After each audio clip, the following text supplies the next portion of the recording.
Dr. Denis Mukwege has won the 2018 Nobel Peace Prize for treating sexual assault victims in the Democratic Republic of Congo. He won the prestigious award along with Nadia Murad of Iraq, a former ISIS sex slave. The gynecologist and his staff celebrated the international recognition when they found out earlier this week.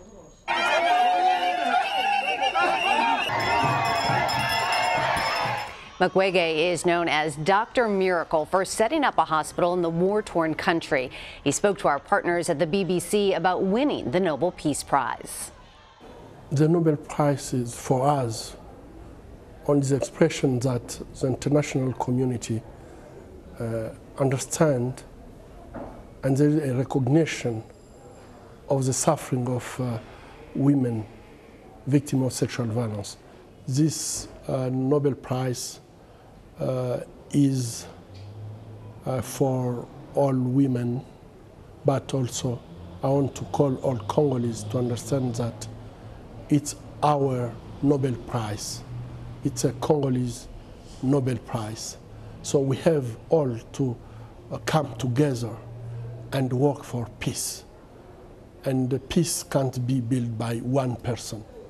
It's a responsibility of each of us to work for the peace in Congo.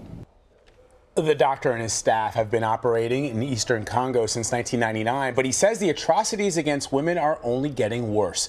In 2008, Anderson Cooper traveled to the region for 60 minutes. He spoke to Dr. Denis and a woman who survived a horrific sexual assault. Here's some of that story.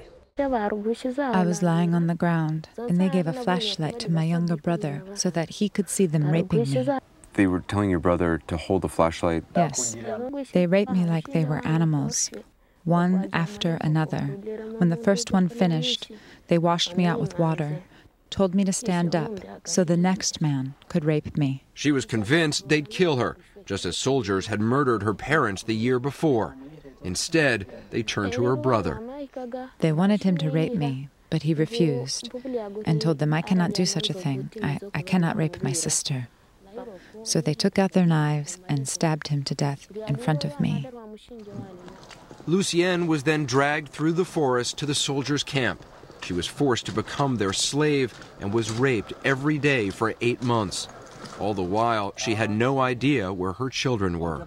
Did you know if they were alive or dead? I was thinking that they had been killed. I didn't think I would find them alive. Really tough to listen to. For more on this, we want to bring in CBS News foreign correspondent Debora Patta. She's with us now from Johannesburg, South Africa. Debora, give us some background on Dr. Mukwege and in his hospital in the DRC and how he's transformed this community that's been in so much pain. Well, if anyone deserves a Nobel Peace Prize, it's Dr. Denis Mukwege. And as you mentioned, he is a joint recipient of this. His work with victims of sexual violence in conflict areas is incredible and remarkable. And it's just so good to have, in a way, some good news from this continent, because we're always talking to you about the horrible atrocities that are committed here. And we just heard that dreadful story of that woman who was raped a decade ago. And the fact that this continues in the DRC is very of great concern. Dr. Denis Mukwege was trained as an obstetrician, and he went back to the Congo, where he is from, and the first woman he treated about 2 decades ago had been raped in the most brutal fashion. At the time, he thought it was an isolated incident, the barbaric act of one crazed individual.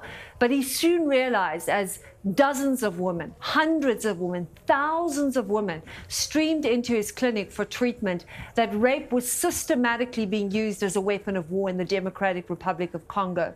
This man has treated over 50,000 victims of rape in the DRC. This year alone, 2,000, which is very worrying because it means that the violence is flaring up again in that area.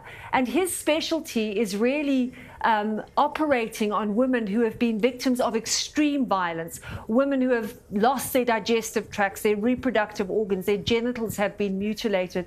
They have been attacked and raped over and over again in the most vicious of ways. Not only does he do this, but he also set up a place called City of Joy, where these women go to recuperate after they've received medical treatment, and they get psychological counseling, they get taught self-defense, there's legal aid for them, there's even economic advice advice on how they can make a living when they leave there, so that their whole body and their soul is treated.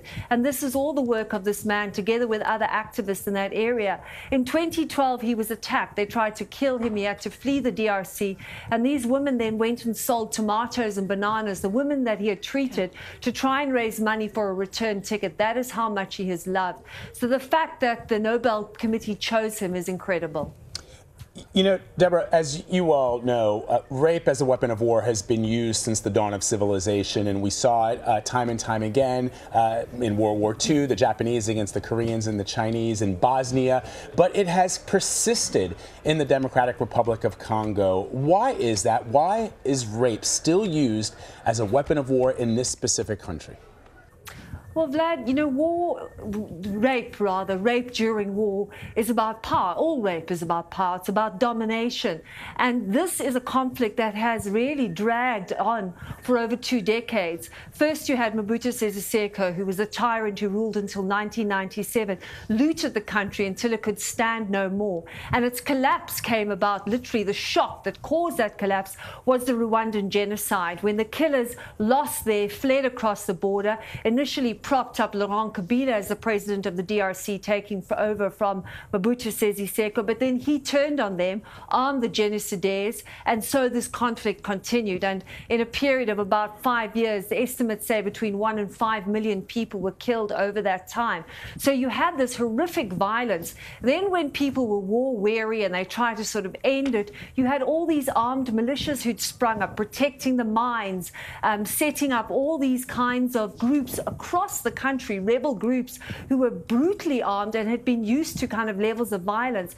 And there was an interesting article in the Washington Post where they actually interviewed rebels and, you know, asking them why they raped. And those that actually went so far as to admit it said it was about territory. You seized land, you ate the food there, and you took the women. It all belonged to you. And so it was a way of asserting domination. It's also about lawlessness. This is a country that is without law and order. Men who commit these atrocities are not brought to book. The perpetrators are not brought to book. And that is why it's been able to continue for so long. The numbers are staggering, Debora. Dr. Mukwege talked about sexual violence and harassment happening to women all over the world, especially in regards to the Me Too movement. Let's listen to what he had to say to our partners at the BBC. So I think that this movement is very important because the key to fight against sexual violence is to break silence, is just to shift the shame from victim to perpetrators. And I think that this movement will help men to understand that when it happens, I will not be protected by silence. And really, I recommend women to be outspoken so they can just break silence against rape as the way that the society is organized to put everything on women. I guess the big question is, how difficult is this to achieve in the Congo? I still can't get over the number that you mentioned, 51,000 victims of rape. What needs to be done for these women to get justice? We're talking about government soldiers, rebel militiamen, UN Blue Helmets, and others committing such horrific acts of violence.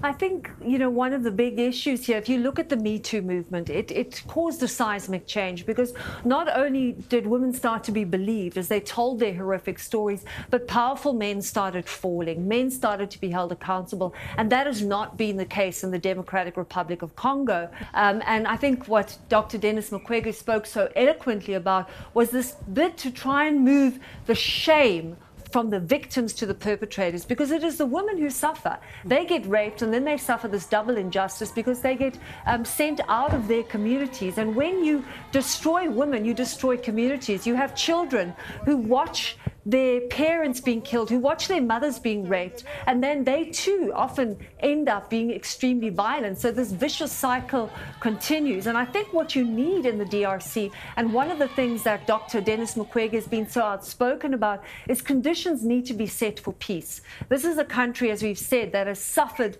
terrible violence for over 2 decades.